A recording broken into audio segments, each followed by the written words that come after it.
శుక్లాంబరధరం విష్ణుం శశివర్ణం చతుర్భుజం ప్రసన్నవదనం ధ్యాయేత్ సర్వవిఘ్నోపశాంతయే.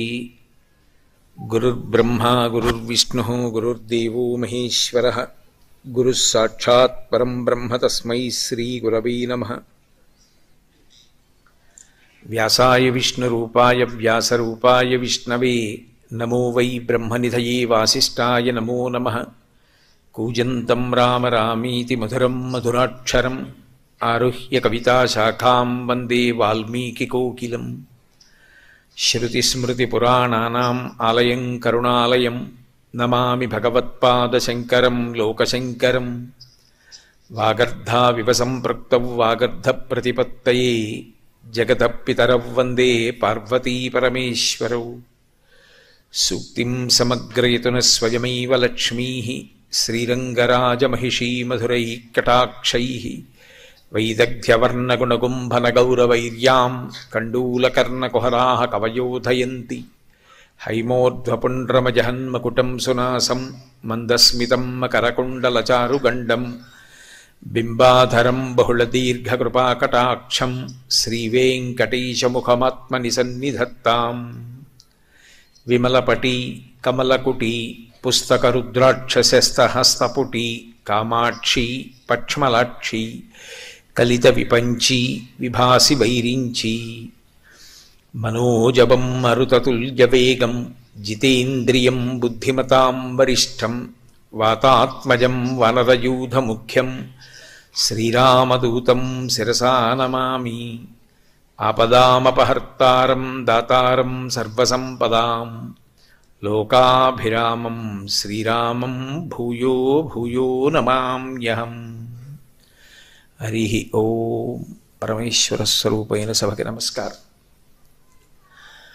మనం ప్రత్యేకించి మన రాష్ట్రంలో చాంద్రమానాన్ని పాటిస్తాం. చాంద్రమానంలో 8వ నెల కార్తీక మాసం. కృత్తికా నక్షత్రంతో పౌర్ణమి నాడు చంద్రుడు కూడి ఉన్నటువంటి నెల కనుక దీనికి కార్తీక మాసము అని పేరు. ఈ మాసానికి ఒక ప్రత్యేకత ఉంది. మిగిలిన మాసాల కన్నా చాలా భిన్నత్వంతో కూడుకుని ఉంటుంది.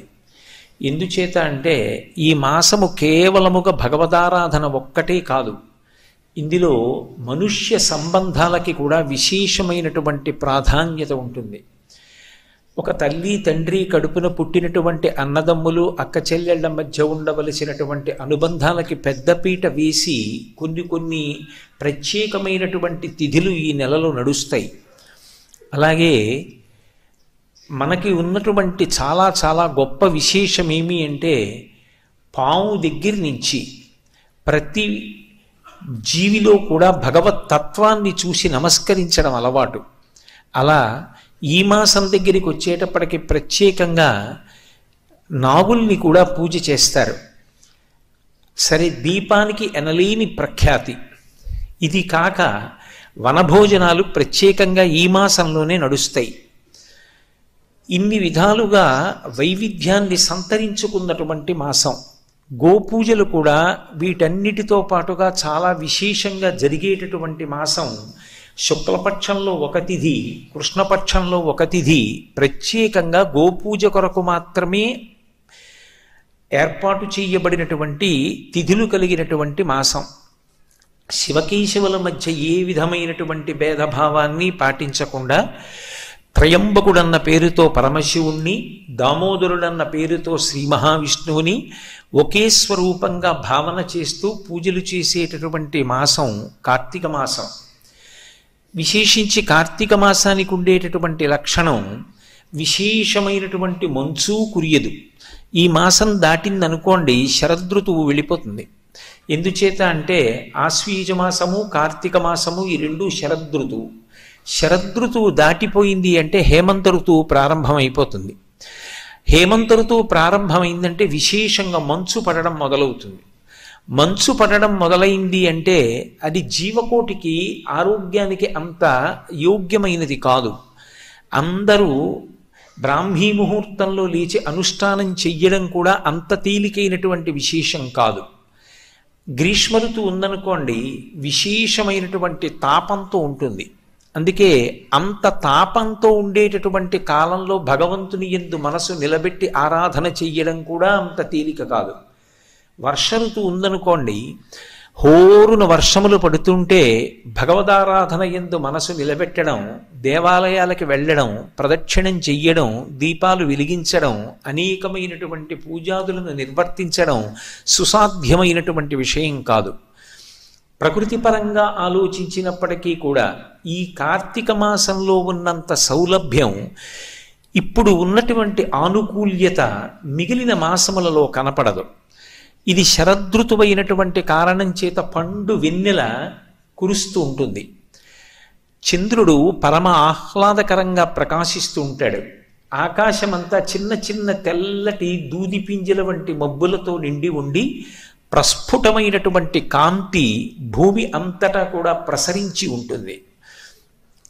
ఈ కాలంలో ప్రత్యేకించి రాత్రుల యొక్క నిడివి ఎక్కువగా ఉంటుంది, పగలు యొక్క నిడివి తక్కువగా ఉంటుంది.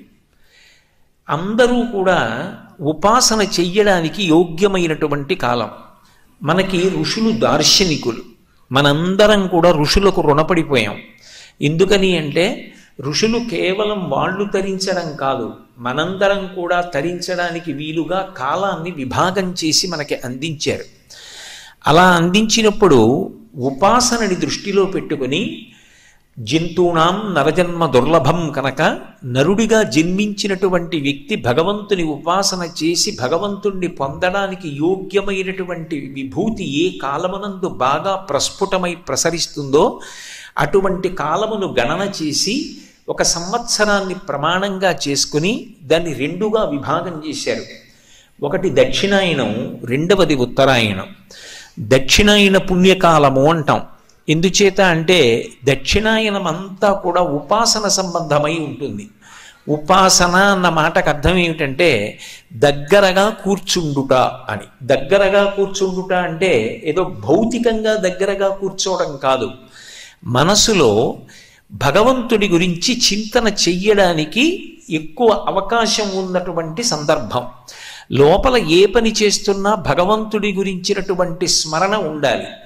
ఏది జరుగుతుండనివ్వండి, అది భగవంతుడితో ముడిపడాలి. శంకర భగవత్పాదులు సౌందర్యలహరి చేస్తూ జపో జల్ప శిల్పం సకలమపి ముద్రా విరచన గతి ప్రాదక్షిణ్య క్రమణమశనా ద్యౌతి విధి ప్రణామ సంవీశ సుఖమఖిలమాత్మార్పణ దృశా సపర్యాపర్యాయస్తభవతు ఎన్నే విలసితం అంటారు.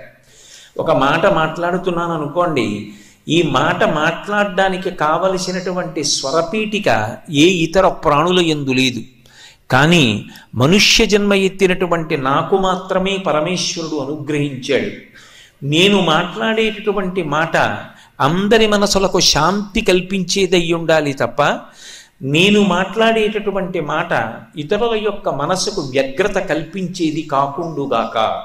ఈ అనుగ్రహాన్ని నాకు పరదేవత ఇచ్చింది కాబట్టి దీన్ని నేను ఎప్పుడూ సద్వినియోగం చేసుకుంటాను అని మాట మాట్లాడే ముందు కానీ మాట మాట్లాడిన తర్వాత కానీ మాట యొక్క గొప్పతనాన్ని తెలుసుకుని ఆ మాట మాట్లాడగలిగినటువంటి ప్రాణి 84 లక్షల జీవరాశులలో నరుడొక్కడేనని, అటువంటి నరుడిగా జన్మని పొందడానికి నాకంటూ ఒక ప్రత్యేకమైన పుణ్యం ఉందని తెలియకపోయినా భగవంతుని యొక్క నిర్హేతుక కృపాకటాక్ష వీక్షణము చేత మాత్రమే ఈ నరజన్మ లభించిందని, అటువంటి జన్మలో నాకు పరమేశ్వరుడు స్వరపీఠికి నిచ్చినందుకు కృతజ్ఞుడనై దాన్ని నేను దుర్వినియోగం చేయకుండా సర్వకాలములయందు కూడా దాన్ని సద్వినియోగం చేసుకుంటానని, పరదేవత ఇచ్చినటువంటి ఆ వైభవాన్ని ఆమె అనుగ్రహం కొరకే ఉపయోగించుకుంటానని నిరంతరం భావన చెయ్యడానికి పూజామందిరంతో సందర్భం ఉండదు.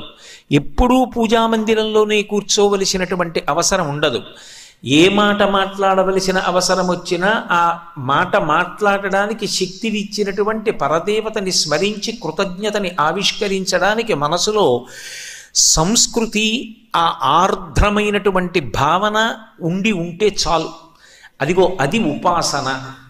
ఏది చేస్తున్నా మనసులో భగవంతుడు స్మరణలోకి రావడం. పానీయంబులు త్రావుచున్ కుడుచుచున్ భాషించుచున్ హాసలీలా నిద్రాదులు చేయుచున్ తిరుగుచున్ లక్షించుచున్ సంతత శ్రీనారాయణ పాదపద్మయుగళీ చింతామృతాస్వాద సంధానుండై మరచన్ సురారిసుతుడే తద్విశ్వమున్ భూవరా అంటారు పోతన గారు భాగవతంలో. ప్రహ్లాదుడు ఏది పైకి చేస్తున్నా లోపల భగవంతుని యొక్క దర్శనాన్ని పొందుతూ పరమ ఆనందాన్ని పొందుతూ ఉండేవాడు. అలా ఉపాసన చెయ్యాలి అంటే మనసు నిలబడాలి. అన్నిటికన్నా ప్రధానం మనసు. అది ఇంద్రియములను యాంత్రీకరణ చేసి ఎక్కడికో వెళ్ళిపోతుంది. ఒక పూజ మొదలు పెట్టారనుకోండి, ఓం నిధనపతయే నమః అన్నప్పుడు ఉంటుంది, ఓం నిధనపతాంతికాయ నమః అనేటప్పటికి ఎక్కడికో వెళ్ళిపోతుంది. చేతిని యాంత్రీకరిస్తుంది, నోటిని యాంత్రీకరిస్తుంది, నోరు నామం చెప్తుంది, చేయి పట్టుకెళ్ళి పువ్వులు భగవంతుని యొక్క పాదముల యందు సమర్పిస్తుంటుంది. ఈశ్వరుడు అంటాడు, నాకు ఇవన్నీ అక్కర్లేదు, ఈ పదార్థములన్నిటినీ నేనే సృజించాను, నువ్వు కొత్తగా తెచ్చేది లేదు, నేను సృజించినది నాకు ఇస్తున్నావు. నీ శరీరాన్ని కూడా నువ్వు సృజించుకోలేదు.